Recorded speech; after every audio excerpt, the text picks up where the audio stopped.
Look, I can't promise you much, but I can promise you this. The 3M Open is going to have a more exciting finish than the Open Championship over at Royal Portrush in Northern Ireland, because how could anything have been less interesting? I mean, look, guys, I love Scotty Scheffler. It was fun to watch Bryson shoot a 64 on Sunday. Basically, that tournament was not in doubt from Friday afternoon. I believe Scotty made the turn on Friday, and the best price you could get on him was like minus 180. I contemplated driving to Illinois on Friday afternoon when Matthew Fitzpatrick was solo first and just cashing out, because I saw I saw the Grim Reaper of Scotty Scheffler descending down the fairways of Royal Portrush. The cash out offer wasn't good enough. It was like getting $80 back. And I was like, well, I don't know. Aliens could come and decide that they want to take Scotty back to their home planet. So we're at the 3M Open. This golf course, I believe this was Bryson DeChambeau's first PGA Tour win at this golf course. Matt Wolff also beat Bryson at this golf course, a different event, made eagle on 18, hitting over one of the lakes. Not a hard golf course. Our expectation this week on the 3M Open is for the winning score to kind of be in that, between that minus 17 to minus 24. I mean, it's not the Rocket Mortgage Classic, but it might as well be. Dan, we have some improvements and some changes to the interface and to the Sims. Can you explain to the people what you have done? Well, I don't want to take credit for someone else's work. All the interface changes are somebody else's. But well, I still want you to take credit for them, or at least explain them.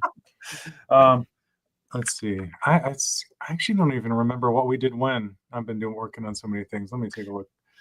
Well, it's mostly on the back end now. Anyways, we're going to be sharing it. It'll be published later today. But okay. Yeah, it's more supporting different kinds of events that's going to happen. So I've been sort of doing things week by week, but we're going to have like standard kinds of courses just to standardize how the Sims work week to week. And then that will also allow us to support the showdown slates as well. Round 1 to 3. Round 4 is tricky because you have the extra finishing scoring. point. So that would take a little bit more doing, but I anticipate having showdown the next few weeks. I'm going to be out of the office next week, so I won't be on this show next week. Okay. I will be in international waters. That might work for us anyways, because we are 41 days away from the beginning of the NFL season. So what might work, I mean, first, for attention, we should start thinking about transitioning away from this product that we have built and transitioning to get people on the NFL product. I mean, look, dude, we are 8 days away from the first preseason game. I'm thinking that a good use of this space will be, I'm going to just do a video, and I'm just going to pull up the Sims. I'm going to run them. I'm going to make a couple changes, and it'll probably be a 10-15 minute video of me, because of all of us, who's more likely to be the common man. I mean, basically, I am a Run the Sims customer. I mean, this is actually true. I used Run the Sims as my primary lineup generator for all of last year.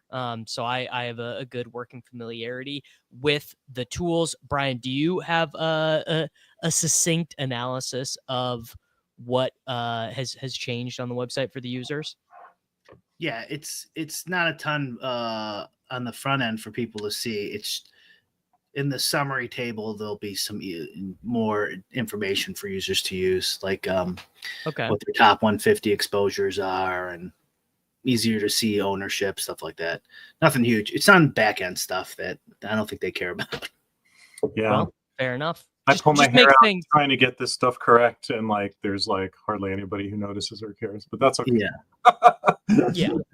I mean, look, it's just going to make things easier. It's going to be work that can be pulled forward. I think obviously the showdown stuff, getting that lined up will be quite nice. I mean, the golf showdown, I would imagine, is going to kind of function very similar to the NFL, where there's a lot of users with very good lineups, but there's also a ton of users who are submitting lineups with no projections, no ownership projections, no Sims. They're just, they're knowing ball. And by the way, I mean, we should probably take some credit for this. Chris Gotterup's career since we started doing this show, absolutely upward trajectory, dude. Wins the Scottish Open, finishes T3 at the Open Championship. He's now going to make the Ryder Cup, and he has more prize winnings in his career in this 2-week stretch over in the United Kingdom than he had in his career combined before. So shout out to us really for getting things going for Chris Gotterup.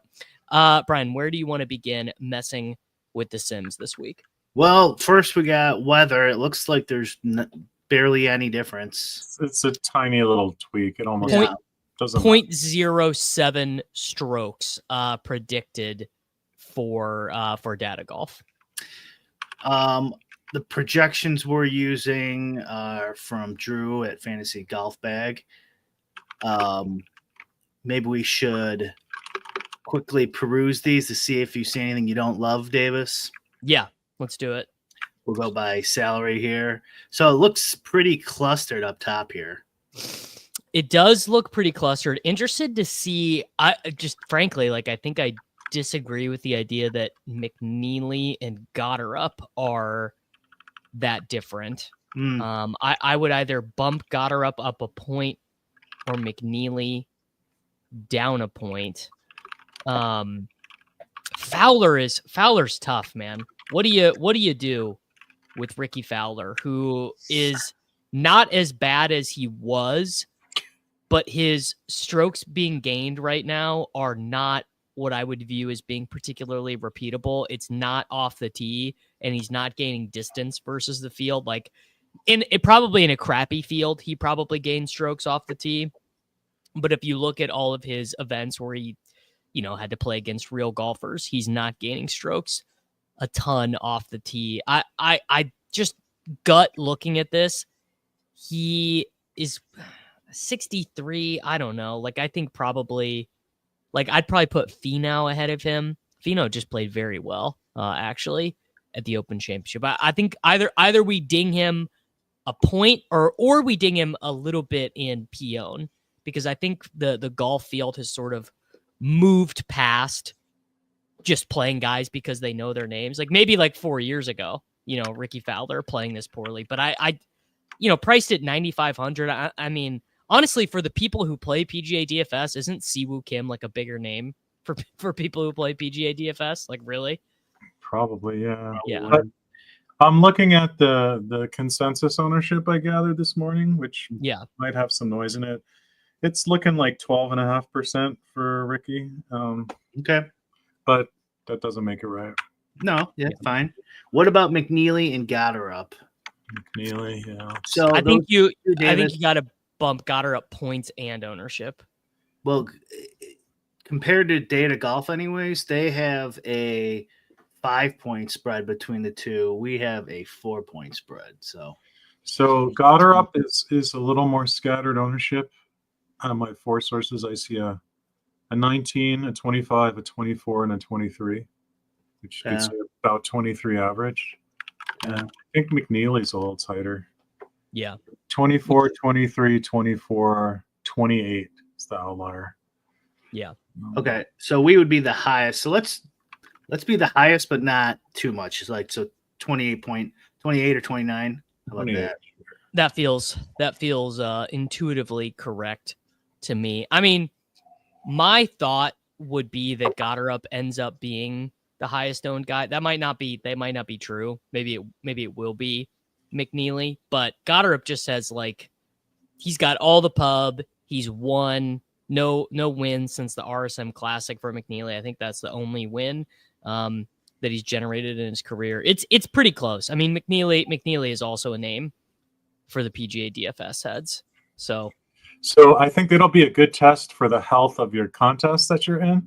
So if you're in a big GPP, the more Gotterup gets steamed, the higher EV the contest is on average, right? Yeah. Because it used to be there was so much recency bias in golf, and now people are smarter than they used to be, for sure.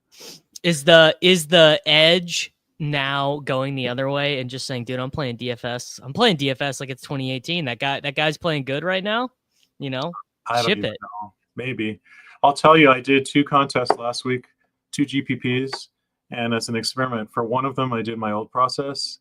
And for the other, I used our Run the Sims product. And the Run the Sims entry is crushed relative to my old process. So if you're doing 150 max, you should get on average 1.5 lineups in the top 1%. So with the Run the Sims, I got 4.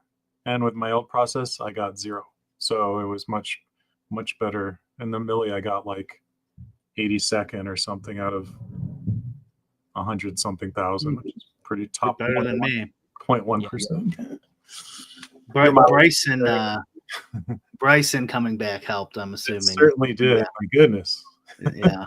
It helped me too. Not enough, but man, that was nice. I mean, So if Bryson would have shot even par on Thursday and then kept his score for the rest, he would have been tied with Scotty. But he shot a 70. He shot a 76 on Thursday. Obviously, too busy focusing on you. Even he's second.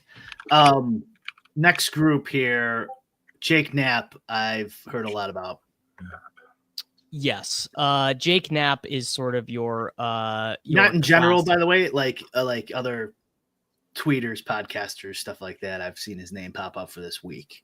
Yeah, Jake Knapp would sort of be your classic PGA DFS slappy. Gains a ton of strokes off the tee.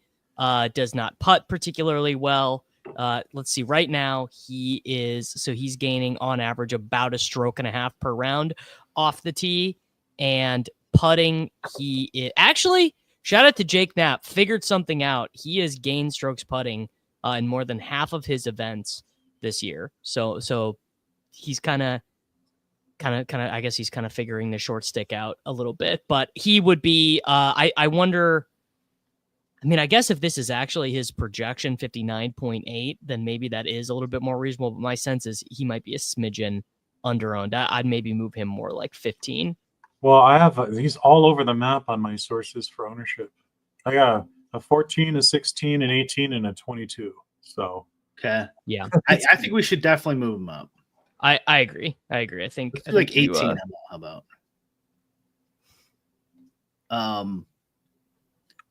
But his projection's not very high for us, so that would mean we're not going to get a lot of them. No. Yeah. Which I don't know if I love that.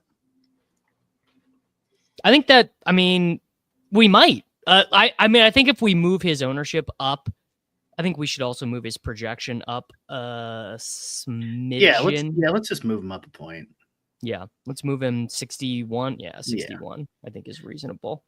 Now, what are we thinking? Like Siwoo, Bjornsson? See, I was Thor Bjornsson. I would move his ownership up a smidge. Probably leave his projection and see what happens in our first run. What does he look like around the industry? I have 18. Okay. Yeah, I see 18 as well, and I see a slightly more bullish projection. I guess an interesting thing relative to what Drew has in here is the data golf projections are insane. I mean, I don't think I've ever really seen anything like this. Data golf has everyone from Ricky Fowler at 9,500 all the way down to, let's go all the way to Jacob Bridgman at 7,500 between 61 and 67 points. So that's sort of an interesting theory thing. I would actually say using Drew's projections would actually be more helpful for this event than using data golf's, because if you have a data set that is that flat and is taking so few stands, I mean, what advantage are you even gaining from that? If all these guys are effectively projected the same, aren't you going to end up with huge stances based on relatively minute differences in projected ownership that could be wrong and relatively flat projections? It's gonna all be about ownership, right? So just for example, we've got Austin Eckroat at 7,100 projected for 61.3. Mackenzie Hughes, 7,100, also projected for 61.3. 8% for Eckroat, 2.9% for Mackenzie Hughes. This is on the data golf settings. Uh-huh.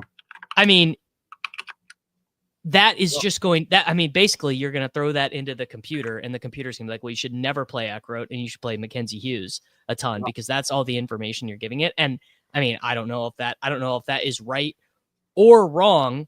But it seems that is at least a tricky way to build lineups. I think the question for me, so if you're thinking about a lot of lineups, you're trying to build a lot of things and you don't want to throw all your eggs in one basket. If there are enough things like that in the pool, then you're probably okay. You're still going to get a lot of different things. The thing I would really watch out for, if there's like just 2 or 3 of those, then you're just going to jam the same player over and over again. But no, there's more than 2 or 3. I mean, there are many examples of this. I think that's great. I mean, you're going to hopefully on average those are right, and you're going to get some edge there, and you're going to get a lot of different kinds of lineups. I think that's ideal in a way. If there's a lot of those. You explain that because I'm having because trouble. You're going to get lots and lots of micro edges, right? This is assuming that on average the takes are more right than wrong. More right than wrong. So if you have a lot of little edges across a lot of different athletes, then presumably when you zoom this out, you're going to get a lot of different lineups, all exploiting different micro edges. And that's sort of an ideal place to be because you're getting diversity and you're getting lots of little edges. Like that's, as opposed to if there were like 3 big ownership stands to be had for whatever reason on a different slate. Now you run the sim and it always has the same 3 guys in it, and now you have some decisions to make. Like, how seriously do I take this? Do I really want all my lineups bet on these 3 things, or not? Whereas if you've got lots of little ones, it's much lower, at least for me, lower anxiety to just cash in lots of them, if that makes sense. I'd like to just have massive edges on everyone. I'd like to exploit a massive edge in projection, a massive edge in ownership, a massive edge in the quality of my sims. I mean, that just sort of feels like straightforward, right? Yeah, I guess that feels easier. I'll tell you one thing. DFS players might be a little bit better at recency bias. They are not good enough at recency bias to leave Hao Tong Lee at 5%. That is closer to 7 or 8. Well, there it's like you have this relatively unknown player, so it's like it's not just recency bias. It's also like there's some Bayesian thing where like we have so little information to go on with somebody like that. Well, we should have a good amount of. Just the thing is, he plays on the European tour instead. Right. I guess it depends whether you believe that him like moving over, being visible now in PGA changes anything. Yeah, I've been playing Hao Tong Lee in DFS contests for what feels like my he's entire, popular. He's popular enough in DFS. I would say that. Okay. I think we can go to 7. Yeah, I agree. So spoiler alert, I did run this earlier today. Okay. And Batia and Kevin Yu are coming up a lot. That Batia, that feels correct. Kevin Yu, I'm having a little bit harder time getting there. That one might be wrong. That might have been like an earlier one where I was messing with stuff. So check. We'll check on that one, but definitely Batia was in that. His skill relative to the field is not nearly as strong as Batia. You could see this projection in this range is huge, though. It's huge. It is huge, yeah. So, I mean, DG has him the #1 value play. Maybe we run it first and then adjust. Yeah. Yeah, let's run it. Let's just see. Let's see what there is. That's enough. Well, let's see if there's anything else in here.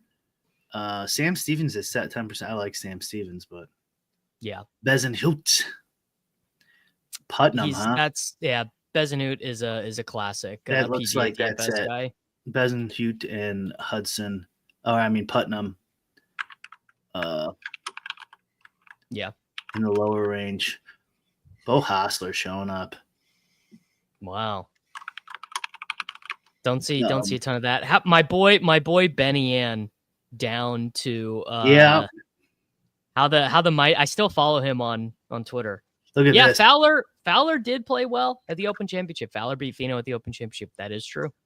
Doug Gim Another will be classic. popping with that projection. I'd have to do something about that. Eric Van Ruin your lineups showing up there. Where is he? Where is he? Yeah. Eric Van Ruin my life. Yeah. All right, let's just run it. Yeah, Let's run it. Okay. I am curious. So speaking of background stuff no one cares about, we also were setting up the Shady Advice portfolio stuff in the background, which should be live fairly soon. Let's just do optimize lineups. Sure. We need to add sound effects. We do sound effects would be really good. Just a grind, the sound of a garbage disposal grinding away on like a spoon. That could be the sound. Man, I don't want to have like 40% Doug Gim and Andrew Putnam. I just don't know. No, that is like the depths of despair of PGA DFS is you just have these huge stances on these, the 114th best player in the world. And it's usually unnecessary. It's usually like it might not be hurting you technically, but it was probably unneeded.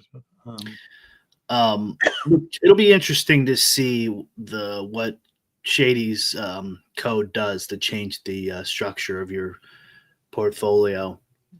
Those things, like if Putnam and Gim are in here a ton, how much it brings them down, if at all. We want to add. We were thinking about adding some code, Davis. Me and Dan briefly talked about it. Maybe while we're waiting here, kind of some sort of like. I can't remember what was the word I used for, not like, was it variance or something? Sensitivity, like a sensitivity number where we could talk about it in a second. There you go. Lot of Akshay. Oh, there we go. The top 150 exposed. That I like. That whoever suggested that as a feature, I love that. That is very. That's based on projection, but it'll update when we do when we get the EV numbers here. Yeah. So min and max or whatever you set the minimum maximum allowed for those players is actual is this will be adjusted eventually. Is the amount of all lineups 1778. And top 150 is obviously your top 150 number. And then the ownership is just copied straight over from whatever you put for ownership. The EV numbers look pretty good to start. Yeah, I was going to say these look much more. We don't have a 570% EV number yet. Yeah. Can we see the most negative EV lineup, please? Dude, Sami Vilimaki. I've never watched this guy play a hole of golf, but somehow I see his name every single week. He reminds me of like some offensive tackle you get mad and that you don't need. Like, who is that? Yes, 100%. Ouch! I hope he's not watching the stream. This is rough. You keep packing Martin Zubamendi 83 overall in your FIFA packs. That's Sami Vilimaki. There you go. There's actually some big names down there. Yeah, well, you had your randomness pretty high, so there's some pretty underprojected. Yeah, I would say that's really good this week. We got a nice spread here, though. I think you do want your randomness quite high this week. Sure. So some things that interesting to note is Batia was not popping. Sam Burns really was here. Yeah, Sam Burns. Matt Wallace. Mr. Burns. What do we have for Burns ownership? Putnam at 30. Burns 25. Okay, that's dead on with my average. Let me see. It might be our projection. That's yeah. So compare. I did one of my equilibrium strat runs just to see some deltas, and it has Sam Burn efficient at around 29%. So if he's owned at 25%, it's going to give you a lot. Makes sense. What's your EQ number? 29. Okay. Maybe we should bump it. Not a huge delta, but it's enough. And the bigger that delta, the bigger your how do I put this? I'm going to think what I'm going to say later. It's complicated, but yeah, I'm not surprised that pushes him pretty hard. I wonder if, I mean, he is kind of the biggest name this week. I don't know. Burns. Yeah. Well, what he is he is the best projected at the lowest amount of owners. So of the because it's McNeely, Burns, and Goddard are the clear class this week, and of those three guys, they're all sort of projected the same, but Burns is projected to be on the fewest rosters, right? Based on the settings that we gave it, because we have McNeely and Goddard up on. Actually, that's interesting. We have Goddard up projected at 23%. I guess Drew's projection just must have him a little bit higher. Yeah, it must be projection driven.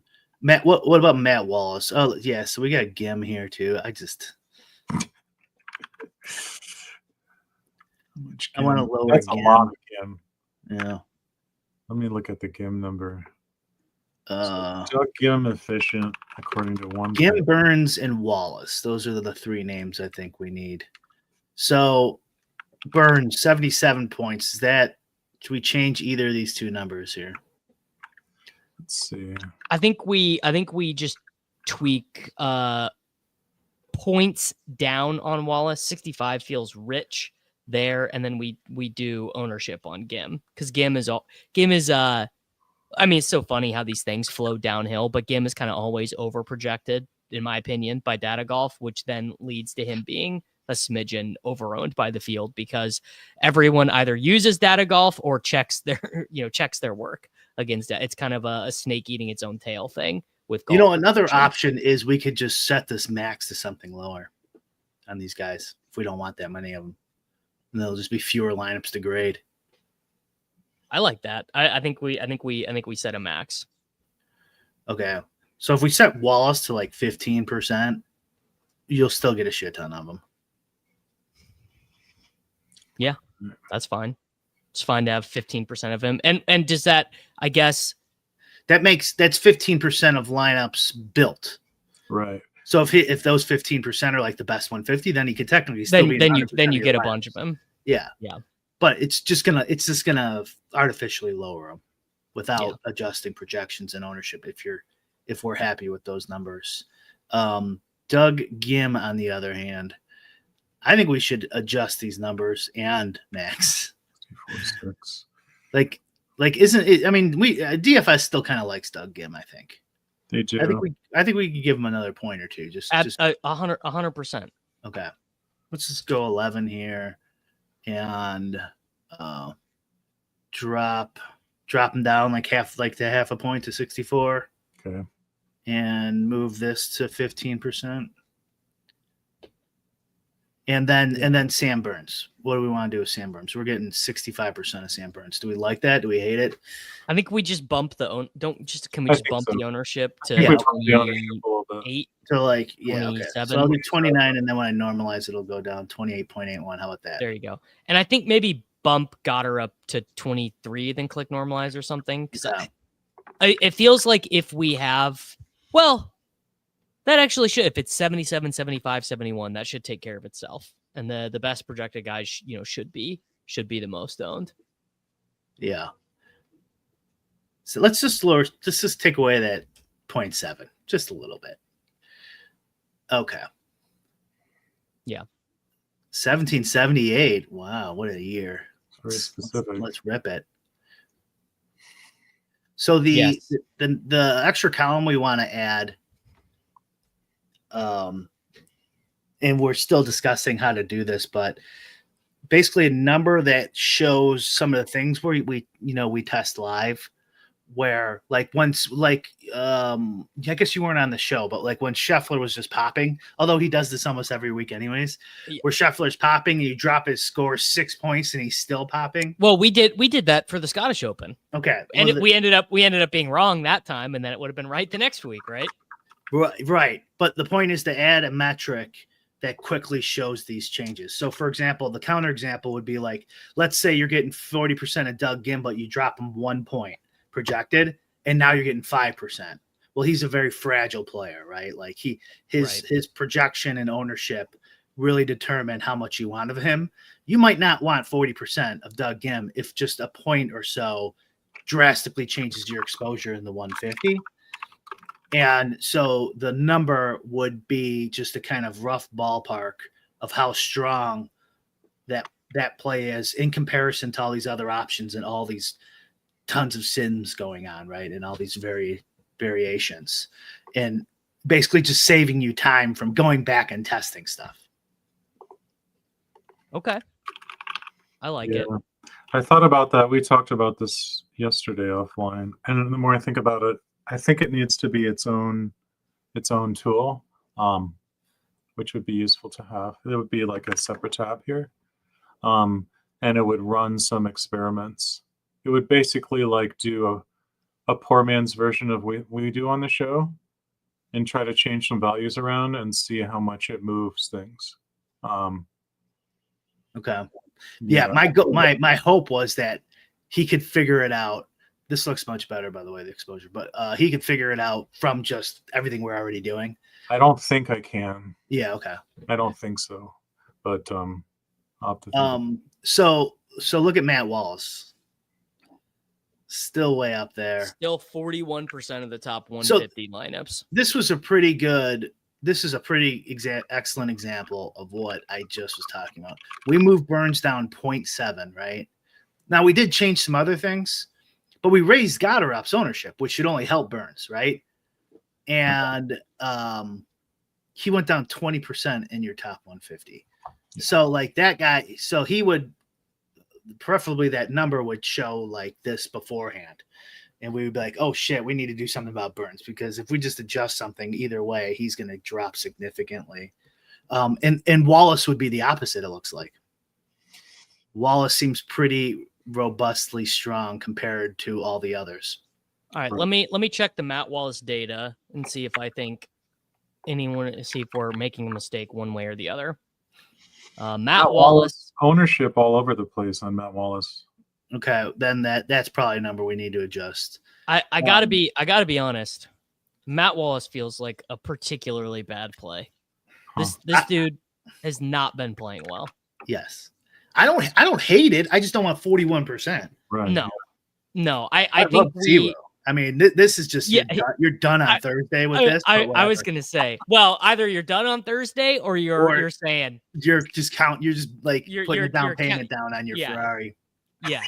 I think, what do we have for ownership in there? 18 for Siwoo? No, for Wallace. What do we 7. have? Oh, 7? I think we move Wallace down a point or two. I mean, he is barely gaining strokes off the tee.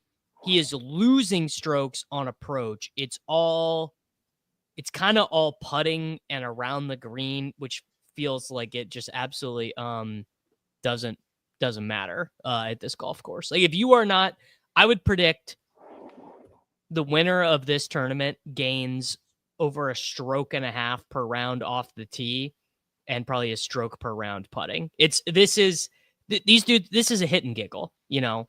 There's no trees. There is water, but there's no trees. You're just, you know, you're literally trying to make birdie every hole, basically, is what's happening here.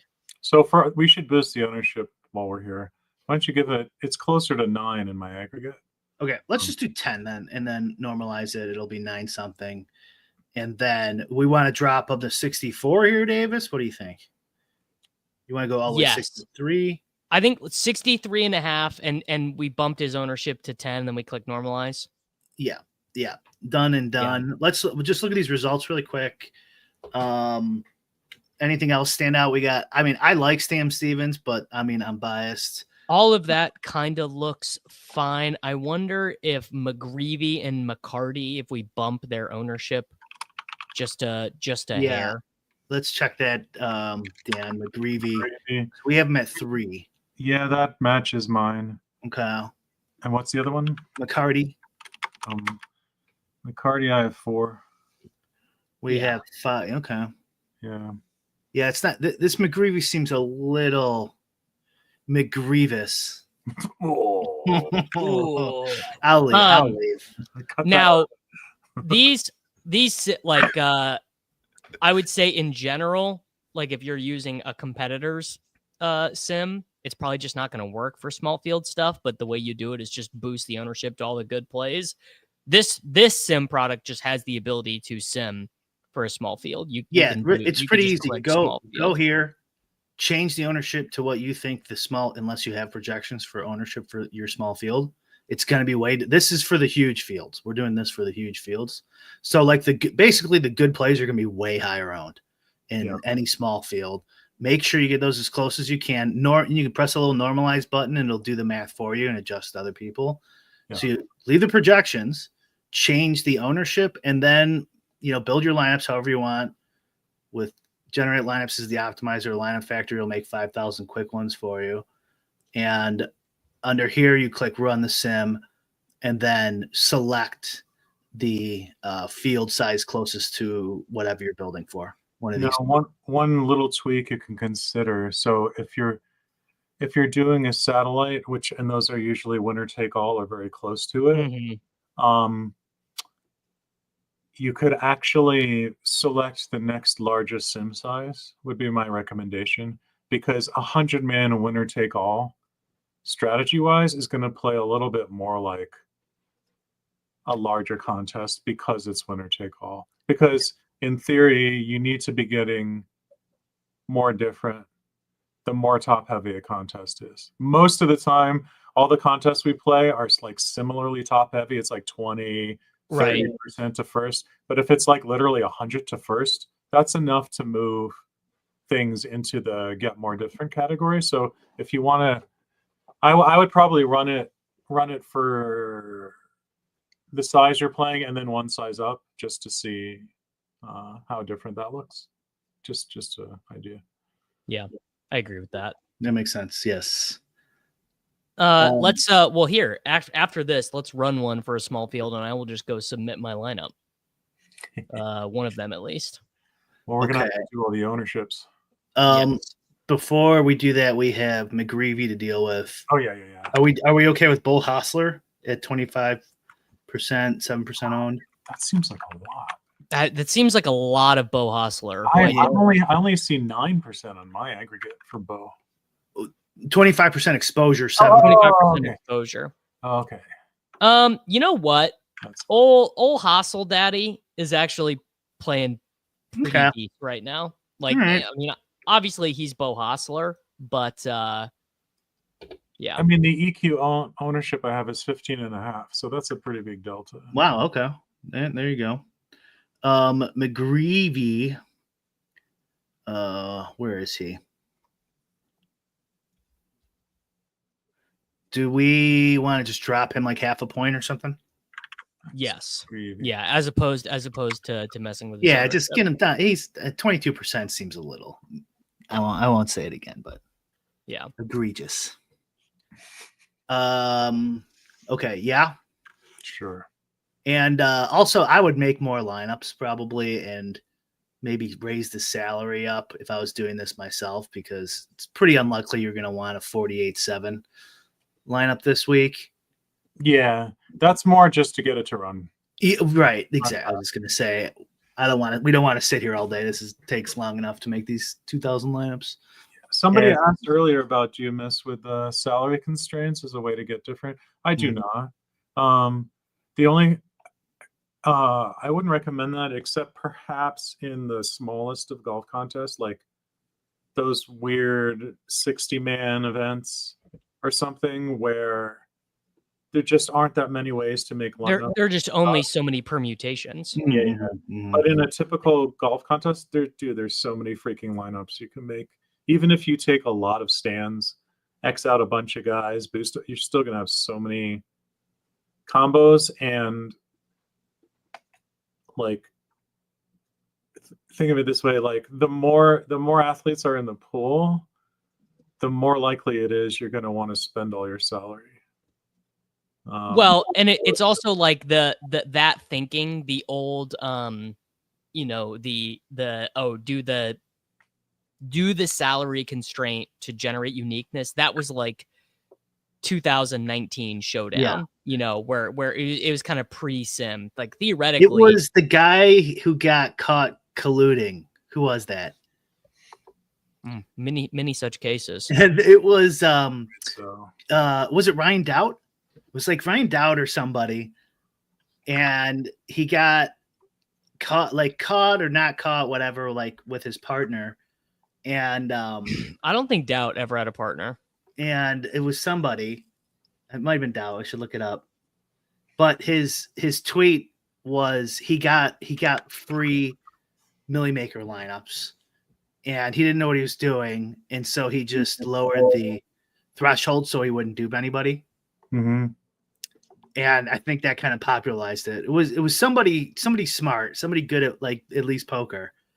And I think people were like, "Oh, you could lower the salary and not dupe," and it just kind of became a thing. I think it probably does make that is the one case where it does make sense to consider that as a strategy, at least, is Monday Night Football gigantic showdown with hundreds of thousands of entries in it. Like, that might actually make sense because there are probably a lot of players not thinking very carefully. And so, but yeah, I think generally speaking, I kind of ignore salary altogether. And just You gotta let the computer do that for you. yeah, I think that is one of the things where if you're dialing in your ownership well and exploiting those things, like it'll sort of take care of itself. But I think occasionally it makes sense to do it as sort of a meta strategy Yeah. against very poor fields like $5 Monday Night Showdown with 180,000 entrants. Sure, like don't click the last guy in your lineup that spends all the rest of your salary. Probably. Speaking of last week changing the ownership of this week's players, didn't the Millie Maker split last week? I think so. Yeah, it was a two-way split. That might be why this question's happening. Is yeah, man, I don't want to win the Millie and split. I have it up here. Let me see. I think he did. It's So- definitely the same. Let me see if it's the same lineup. It is the same lineup. Yeah. So these EV numbers, it looks like there's, what you said earlier, Davis, and Dan was talking about like a bunch of small edges. Looks right. This is our lowest EV since we started doing this show of top lineups in the 70s. So that's something worth noting this week, I would say. And then Max McGreevy, despite dropping his projection, went up in exposure. Wild. Are you guys about that life here for McGreevy, Putnam?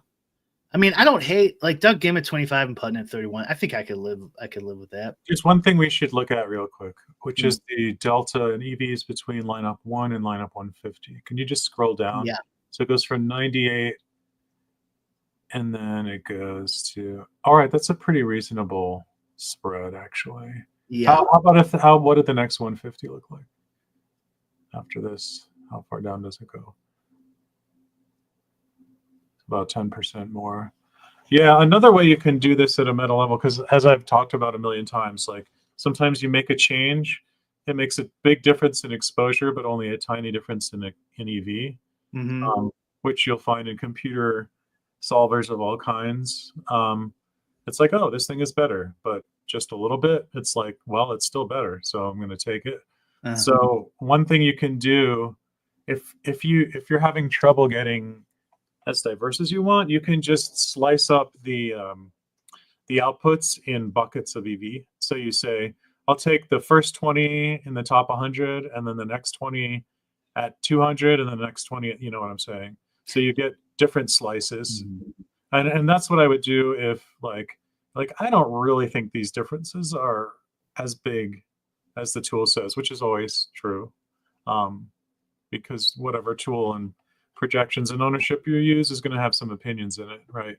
So if you want to neutralize that to some degree, you can just sort of bucket it and just take slices from each bucket, if that makes sense. It's another way to diversify if you don't want to just hack everything in the tool. And you were hoping it's easy to explain it when everything's 60%. Like this lineup and this lineup are about the same.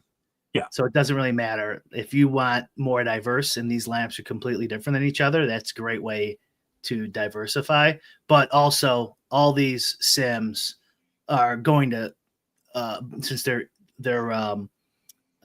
exploitative, they're going to overestimate EV anyways. So like, it's okay to get a little different within reason. Yeah. And also, I would make more lineups, and then once you do that too, you're going to have more plus EV lineups, maybe less diversity. Yeah. Do you want to try and just rip the lineup factory just raw and see what we get? I'm kind of. I was gonna say, I think that's always kind of a helpful exercise, is to actually just see with the highest projected line, just to see what they look like, right, before you get into the next step. I think that is useful. Sure. There is a visual bug in this. The actual number will be wrong, but everything else should be right. Yeah.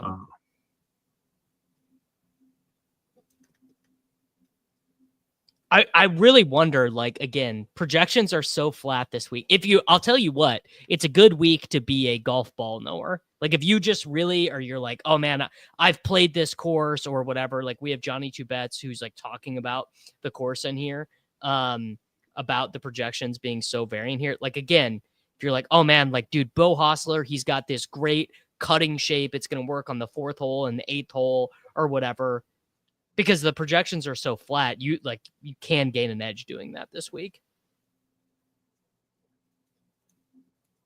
Okay, so we're getting a lot more Sam Burns. Not a Siwoo. A lot of Siwoo, but we were getting a lot of Siwoo before. It's true. A lot of Stevens. So what happens too is when you make this many lamps, 5,000 or more, the good plays are going to cluster more. And you're going to get, and those EVs will start to pop.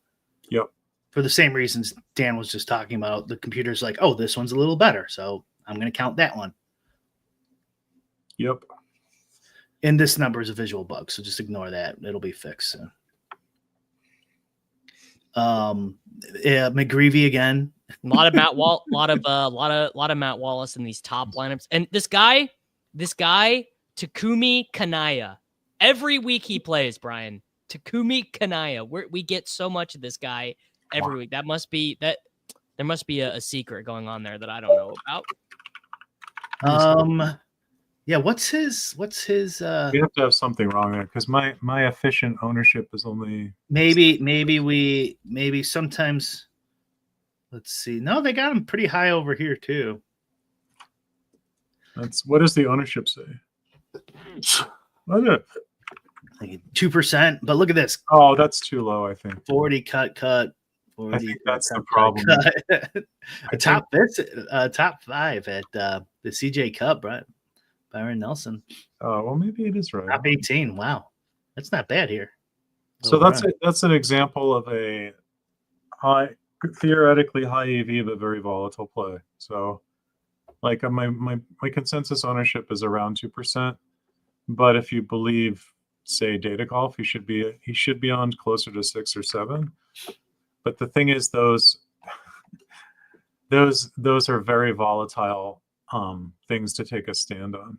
But I wouldn't be, if I believed all of what I just said, I would not be uncomfortable playing him 15%. It's no big deal. That's not the end of the world, I think. Maybe a little less, but. So do we want to make any changes here, Davis, before we run the small field? Max McGreevy, do we want to drop him just a little bit more? Can you give me one more point to Gotterup and bump Siwoo to 19%? Honestly, Dan, I don't think we have any plans to front end your underdog tools, but am I wrong about that? No, I have too many projects as it is that I'm behind on. It's on the roadmap, but it's more like I'll tell you what, you guys would really have to run the subscription numbers up on runthesims.com for us to get to that point. Yeah. Also, if the taxes make it impossible for me to play DFS, then I could do a lot more work on drafting.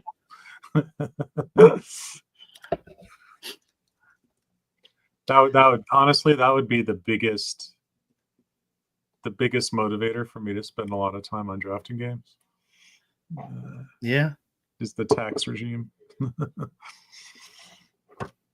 For people who don't know, there's at least 2 different things going. We've talked on other shows about this, but there's a federal tax change. We don't know what it means yet fully, and then there's also the whole California situation. But you can watch lulls if you want to hear more about that.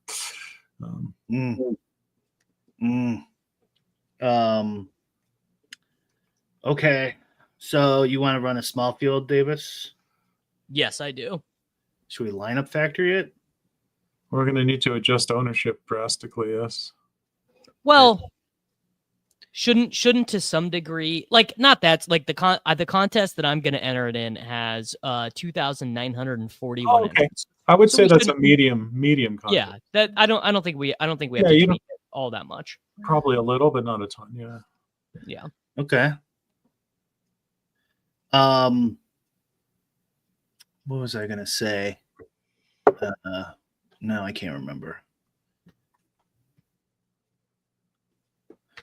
Okay, here you go, Davis.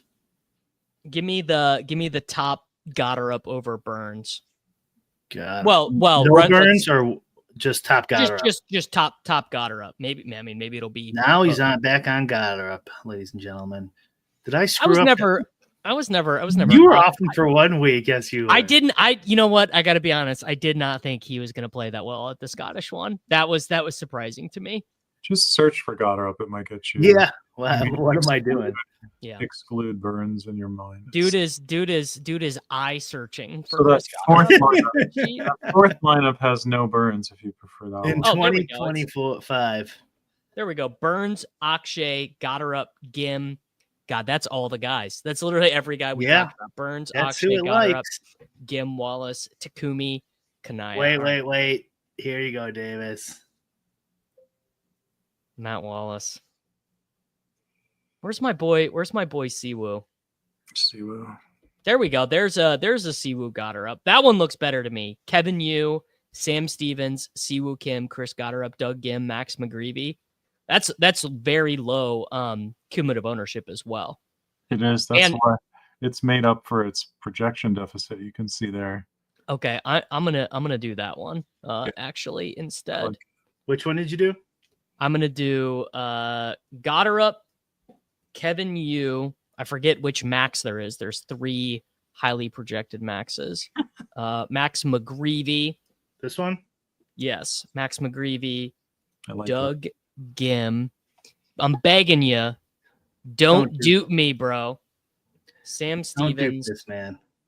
Sam Stevens. I'm not going to do. I'm going to run a fucking train. 150. Yeah.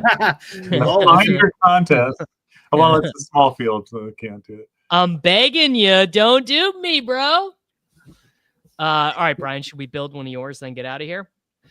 Oh, sure. I like doing this because I'm just want to build 150 set, not just one lineup. Let's see what the last run is. And I just published this to the site, so if anyone wants to use the ownership or projections, have at it. Yeah.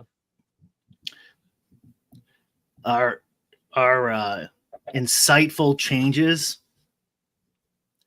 are no vibes. Oh, we got to have a no vibes lockdown pick of the week. Yeah. Mine did not make the cut last week. Oh, my vibes pick of the week is no vibes. No vibes. Lockdown, no vibes. I mean, you're not just feeling it. This is a lockdown.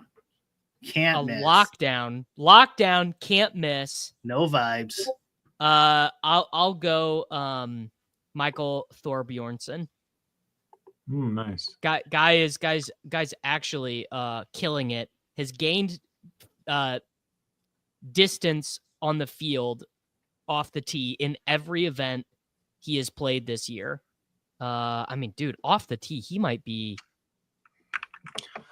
right now driving distance. Dude, he is gaining more than a stroke and a half per round off the tee in his last 50 rounds. That's pretty nuts. I think I'm going with Sam Stevens. Sam Stevens, famously not Jack Nicklaus's grandson. That's Sam Saunders. Sam Saunders. That's right. What happened to Sam Saunders? Did he? He's just not very good. Not on the tour anymore. No, he's still on the tour. I wonder if he's even playing on the KFT. Let's look. Sam Saunders. Look at this. No, dude, he was teeing it up on the KFT. Has not registered. He's played one event this year. It was the Zurich Classic, so that's the team event. Really has not played. Yeah, it hasn't qualified his last 2 attempts at Q School. So fearing it might be over for old Sam Saunders. That's a shame. He had like one good week. Yeah. Sam Stevens, my no vibes lockdown pick of the week. Yeah. I'm going to do what I did last time and go by the cool sounding name. Okay. Who do you got?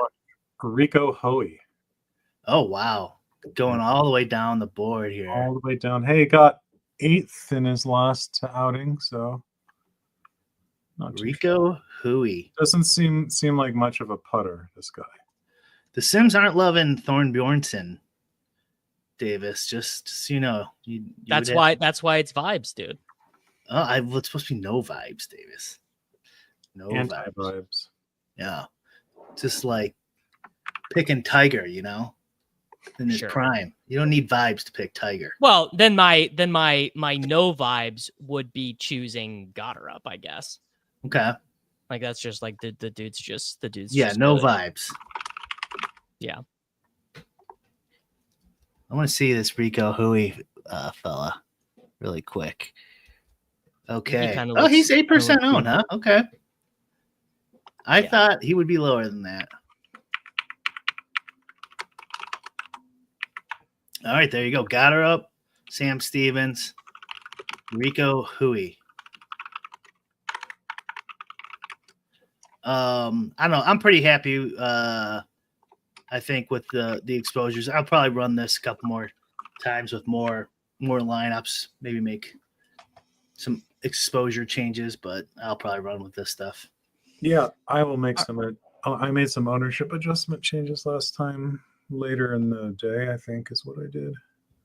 All right. I am gonna go run and do another stream. Gonna be streaming over with Liam on his channel. You guys can get all of this stuff over at runthesims.com. Yuta MLB, Davis, Endgame, all of these get you 10% off of the PGA DFS product or any of the products. We are cooking up an early bird discount and getting everything finalized for the 2025 NFL season. So I'd encourage you guys to check that stuff out over at runthesims.com. And we will see y'all